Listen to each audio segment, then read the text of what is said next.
and Professor Lange. So it's a pleasure to give this talk here, and I can fasten up a little in the beginning because I think we heard in the morning already that the establishment of flow and growth for the pulmonary arteries is important before I think interventional revalvulation can start, because we need to have a vessel size where we might put these valves in. As the clinical course may be different in these patients. We have maybe patients where recatheterizations because of restenosis, regurgitations, PA development, or MAPGA closure is needed, or we have patients after operations where reoperations, patch implantations, or valve implantations were done, and those patients may be suitable for revalvulation and interventional revalvulation. But nevertheless, we have also other problems in those patients with pulmonary atresia, as it is related to the development of those vessels. The peripheral stenosis, the branch stenosis are important for valve function and for the life or for the valve life in those patients. So if we talk about interventional revalvulation, valvulation is dependent on what we find in these patients. Maybe we have patients without a conduit, which are not so suitable in the moment. There might be in the future or the near future, but also have been done. And we have patients with a conduit. So as we already heard from Achim, different conduits can be implanted.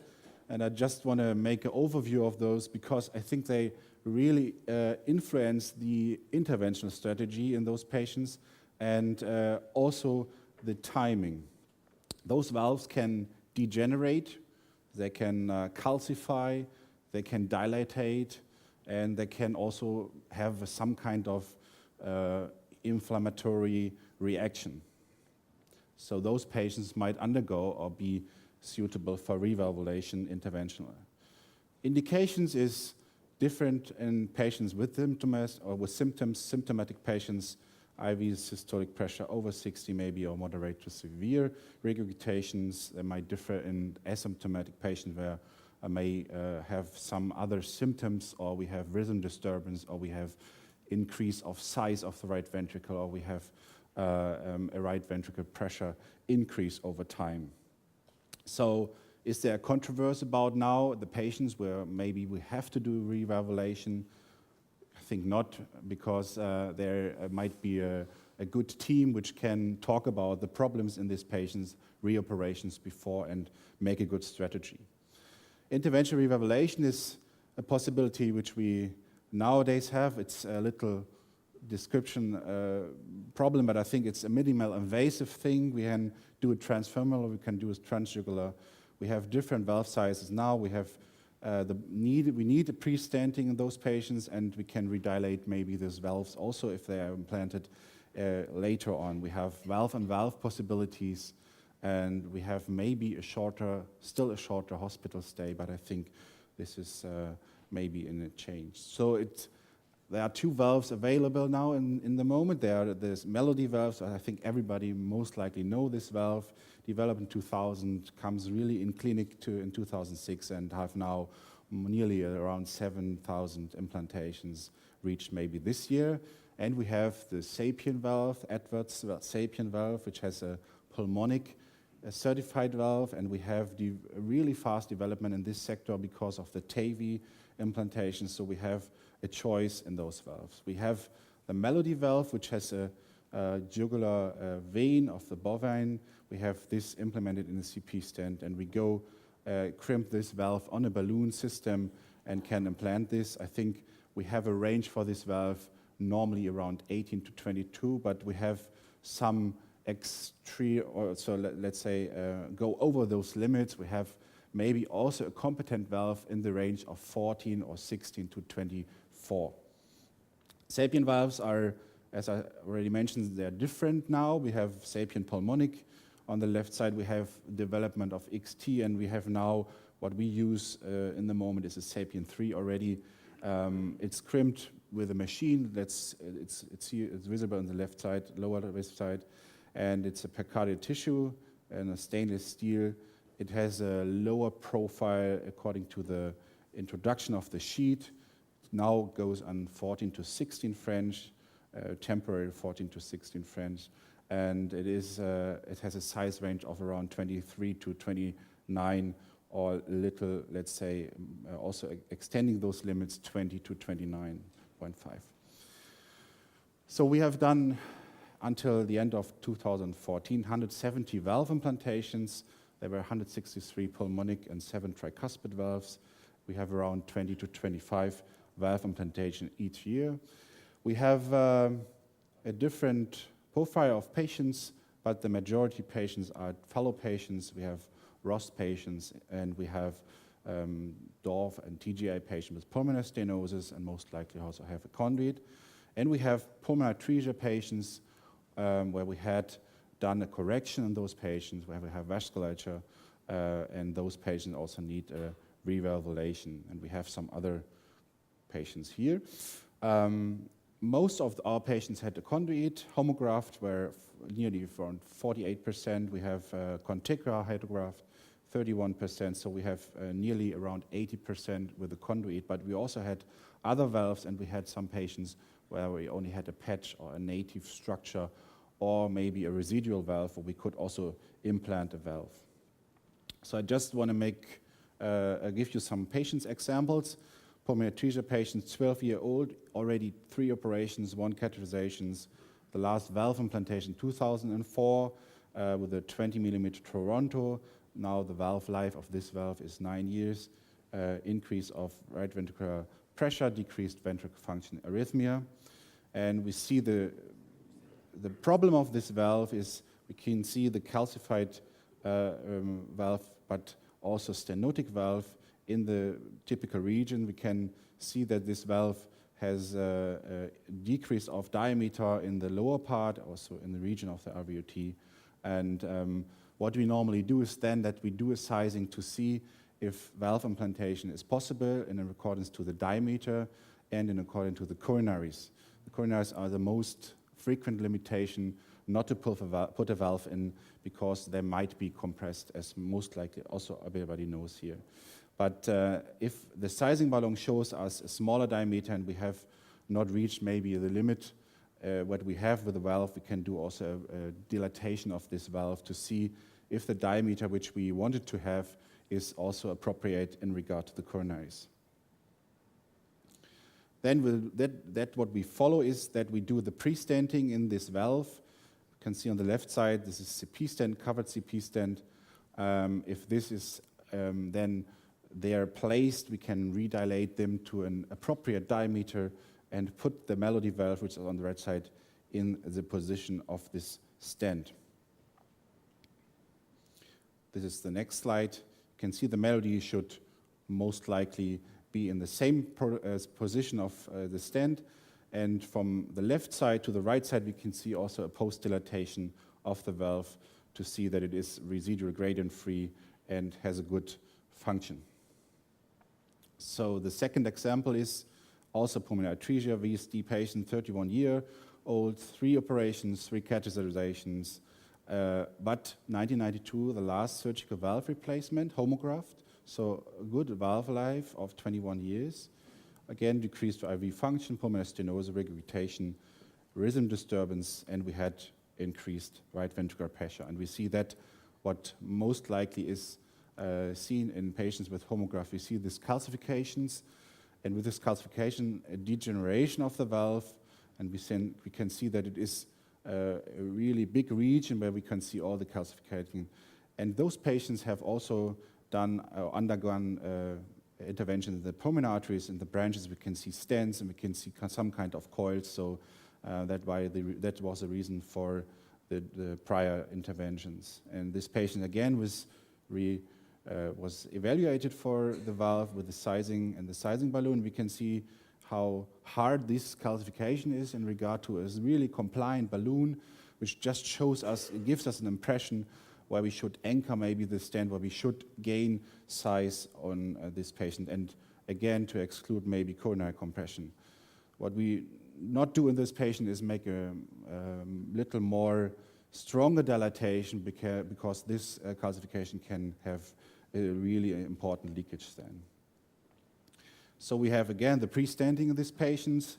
It was a little harder than in the prior patient because the calcification, as you can see, is really restrictive. So we have to cover the region where we increase size with a covered stent, in this case, have the balloon dilatation. And in regard to the calcification and to the restriction of this calcification, we did another stent implantation in this patient to have a little more radial force and to increase the size of this calcified homograft.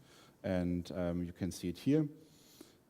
And the next step is that we put in the valve in the pre-stent region to have a good overlap and to have a root sealing of this region.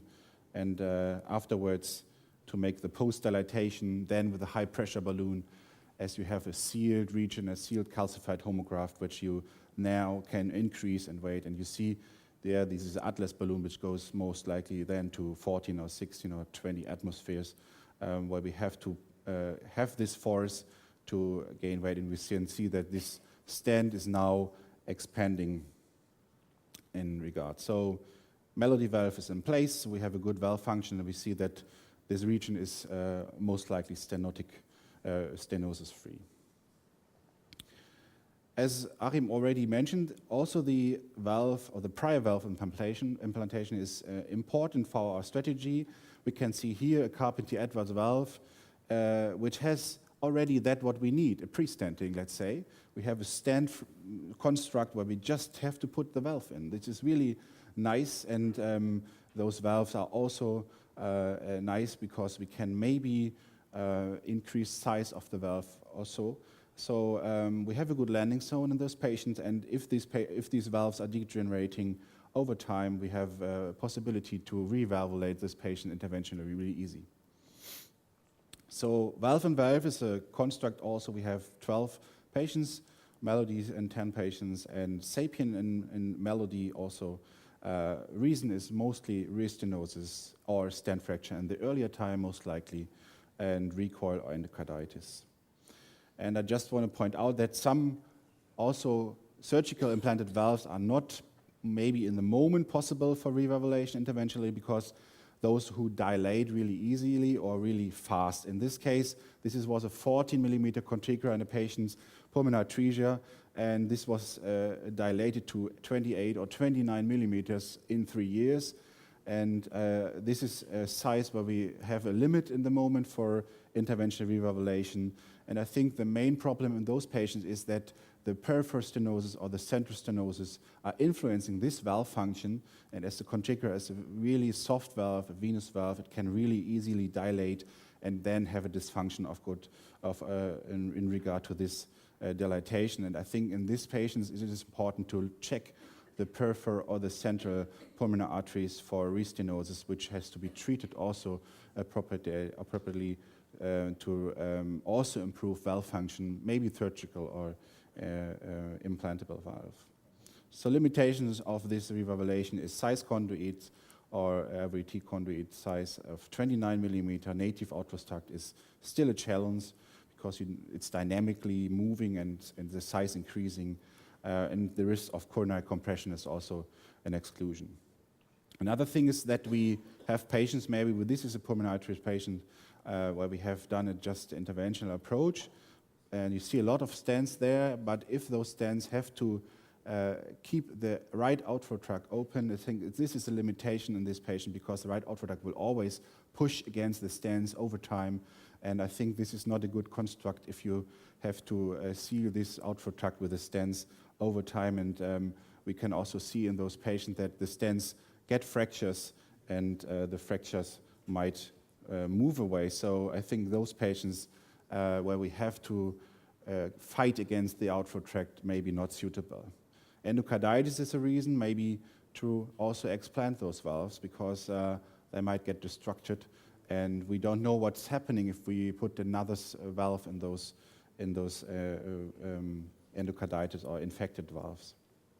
So advantage, disadvantage of interventional revalvulation. We do it just most likely with a sedation. Sedated patient, we have a really short hospital stay, which is possible. We can repeat dilatations and adaptations and valve. The disadvantage may be that it is a more expensive strategy.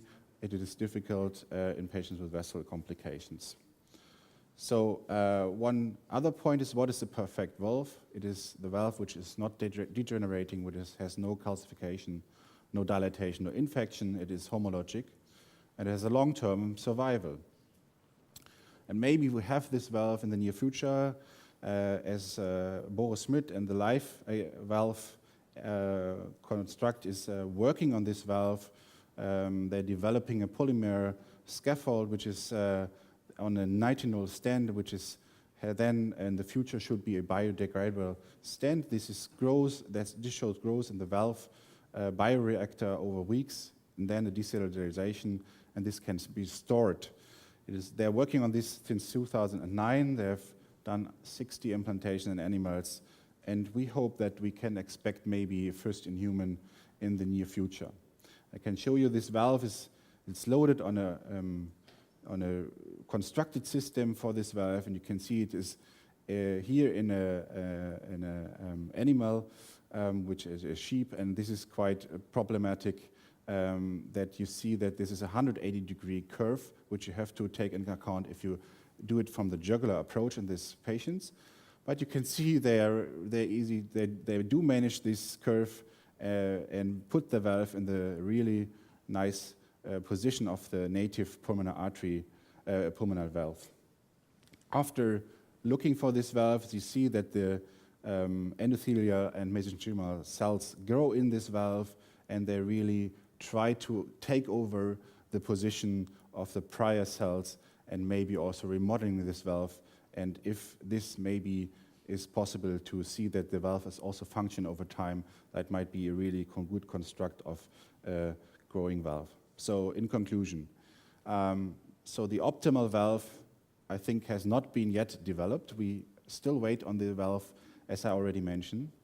Interventional pulmonary valve implantation or revalvulation is an established and good alternative to surgical valve implantation in conduits over time.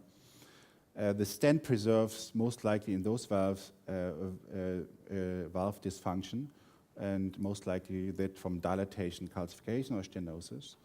And we might be able to decrease the number of reoperations in those patients over time. Thank you very much.